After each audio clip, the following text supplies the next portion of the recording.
course, our top one who will receive this free air ticket to any domestic destinations, none other than Margarita Rosales. Pumunta na ang Cebu! Ikaw? Magkaliwanan nga tayo. Sinusundan mo ba ako? Pakiramdam mo, sinusundan kita.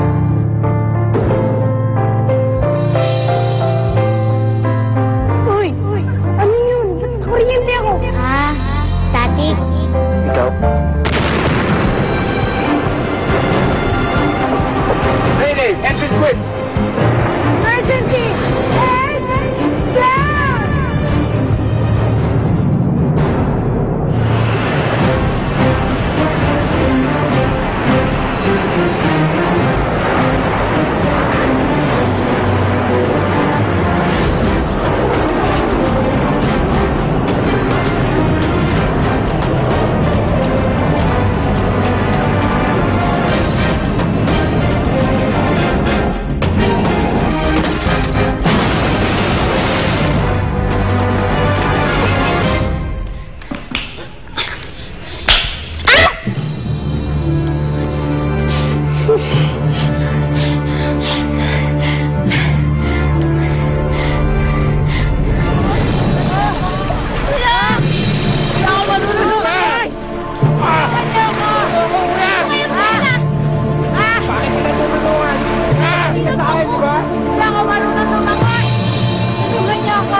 May feedback na ba sa ibang area control? Negative, sir.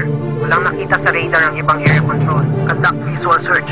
Mag-deploy ng choppers para tignan ang area of last contact. Yes, sir! Right now, sir, ongoing po ang launch ng Eagle Airways sa Cebu. And positive naman po ang feedback ng ating mga sponsors. That's very good. Well, anything else? Sir, may I have a word with you? Mamaya na, tatapusin mo muna to. Sir, importante lang. Ano ba yan? In private, sir.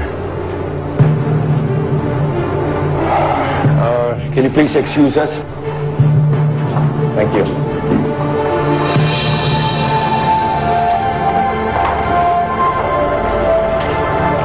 All right, Jay. What's going on? We just got a word from the air control tower. May nangyari sa EA Flight 567 bound for Cebu. What?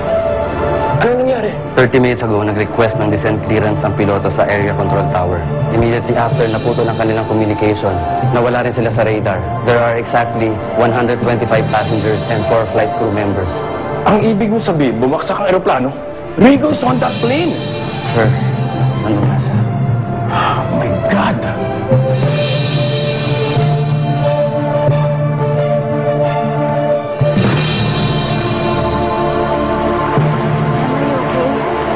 Baby ko! Kapapapaan mo ang baby natin? Please relax. Sana makakasanayan si baby. Wala mangyayari sa atin at si baby natin. Tulong, kailangan na rin yan ang tulong.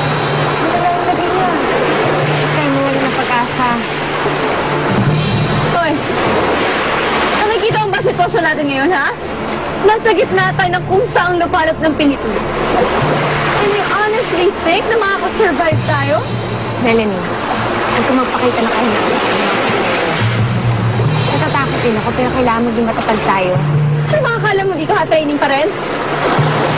Tigilan mo na yung pagbibida mo. Wala na tayo sa training. Mamamatay na tayo lahat! Melanie! Melanie, magtutulungan-tulungan tayo dito, ha? Pero kung ayaw mo, tumigil ka na lang. Sa sitwasyon na ganito, never say die.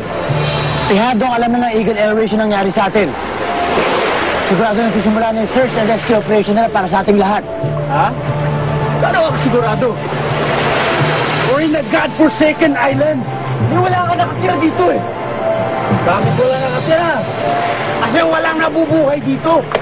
May electronic transmitter ang aeroplano. Madidetect tayo ng iba pang aircraft kapag madaan sila dito.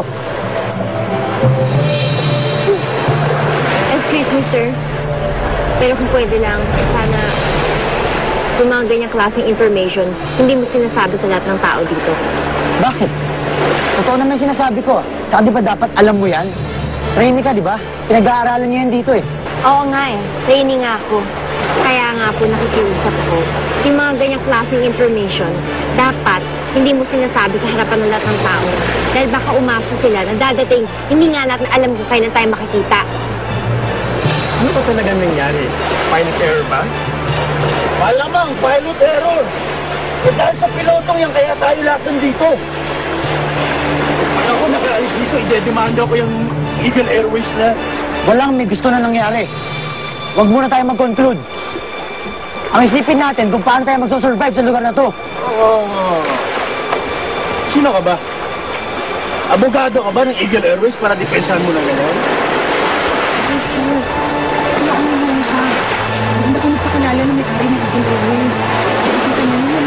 Injured na nga yung piloto. Sinisisipan nila.